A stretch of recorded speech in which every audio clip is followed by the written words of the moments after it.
मानस श्रृंखला में आज का विषय झूठ। हमें सदा सत्य बोलना चाहिए। सत्यमेव जयते। सत्य क्या है?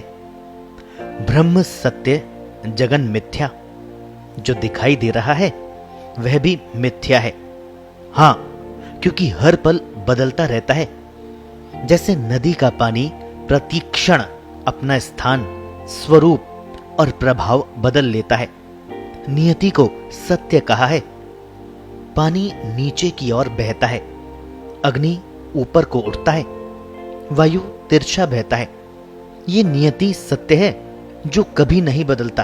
वही सत्य है। वह केवल ब्रह्म है। उसी के नाना रूप हैं।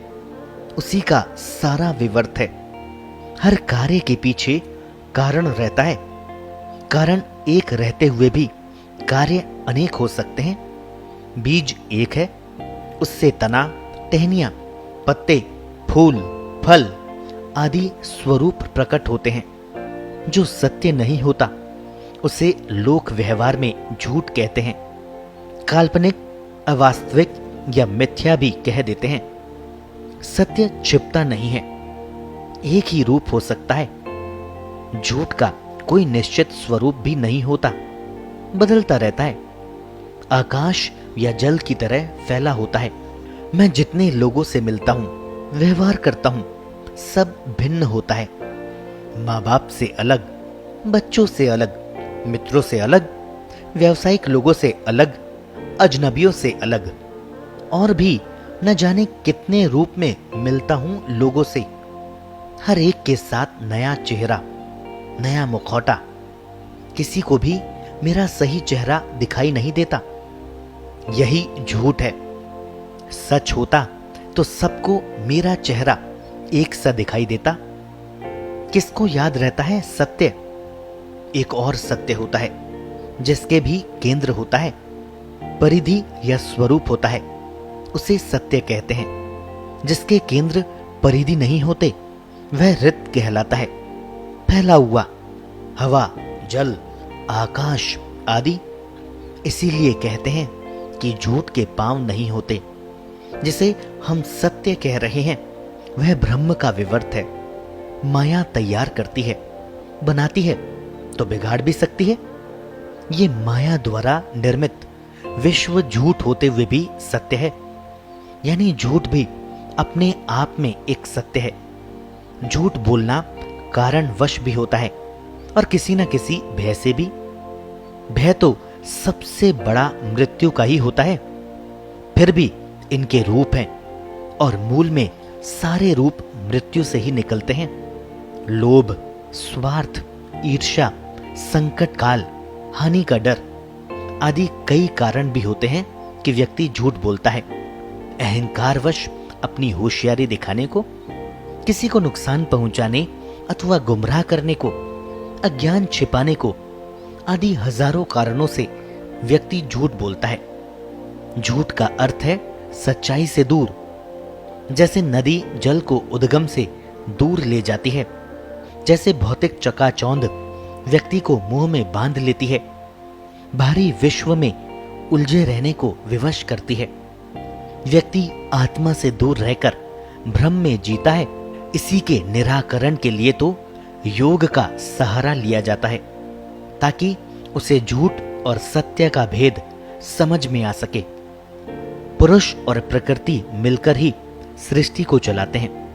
प्रकृति के त्रिगुण सत, रज, तम हर सत्य को ढकते रहते हैं।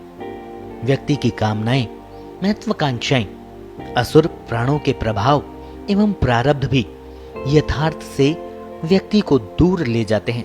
संकल्पवान व्यक्ति ही ऐसी स्थिति में स्थिर चित्त रह सकता है। झूठ बोलने में वाक चातुर्य की आवश्यकता होती है, जो कि हर एक के पास नहीं होती। इसीलिए ज्यादातर लोगों का झूठ पकड़ा जाता है। जो होशियार होते हैं वे आगे निकल जाते हैं। आज राजनीति में शीर्ष पर जितने भी नेता दिखाई पड़ते हैं, इसका उदाहरण है। सत्य पर टिके रहने के लिए साहस चाहिए, तपना पड़ता है, त्याग भी करना पड़ता है। मोह त्याग कर धैर्य की परीक्षा देनी पड़ती है। ऐसे लोगों का इतिहास लिखा जाता है। झूठ बोलने वाले हवा में ही उड़ जाते हैं। बड़े बड़े पदों पर बैठकर भी वे स्मृति में चले जाते हैं। सत्य बोलने का अर्थ है स्वयं के आवरण हटाने का संघर्ष। हम मानते हैं कि झूठ दूसरे के साथ बोला जाता है। ऐसा नहीं है। वाणी तो बोलने का अंतिम पड़ाव है। इससे पहले व्यक्ति शब्दों का, भाषा का योजन अपने चिंतन में करता है। जब उसे सही लगता है उसके बाद बोलता है। चिंतन का चित्रण व्यक्ति के मानस पटल पर अंकित हो जाता है। ये अंकन ही आवरण चढ़ाने हटाने का कार्य करता है। ये हमारे भावनात्मक धरातल के नए रूप का निर्धारण करता है। सत, रज, तम के समीकरण का रूपांतरण करता है। मन की चंचलता व्यक्ति को प्रवाह से बाहर नहीं आने देती। उसे भी झूठ का सहारा ही सुविधाजनक लगता है। वाणी सरस्वती और विश्व लक्ष्मी या अर्थ जगत का अंतिम पड़ाव है वाक रूप। परा पश्यंती मध्यमा से होकर ही वैखरी प्रस्फुटित होती है। योगी जन इसी वैखरी के सहारे सहारे पर तक पहुंच जाते हैं। सत्य ही ऋत बन जाता है। इस मन पर विजय भी पाना सहज नहीं होता। केवल सत्य के मार्ग से ही संभव है। सत्य से ही तो स्वरूप का निर्माण हो रहा है। आकार, आचार ही पहचान बनते हैं और व्यक्ति को समाज में प्रतिष्ठित करते हैं। आवरण ही झूठ है। इनकी भी एक सच्चाई होती है। यही व्यक्ति के आचरण का प्रमाण पत्र बनता है।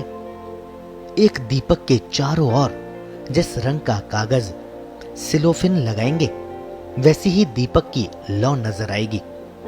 ये सारे आवरण संकल्प या लक्ष्य के अभाव में चढ़ते जाते हैं। हमारी समाज व्यवस्था स्वयं आवरणों से शुरू होती है। जाति, धर्म, नियम, परंपराएं सभी तो आवरण का कार्य करते हैं। शरीर स्वयं भी एक आवरण है। धर्म, ज्ञान, वैराग्य, ऐश्वर्य ही आवरण मुक्ति का मार्ग है। अविद्या, अस्मिता, आसक्ति, अभिनिवेश से आवरण चढ़ते हैं। सत्य इतना डरावना लगने लगा कि बोलना कठिन है। झूठ बोलने से किसी को डर नहीं लगता, बल्कि अनेक बार तो अपने बोले हुए झूठ पर व्यक्ति गर्व करता है।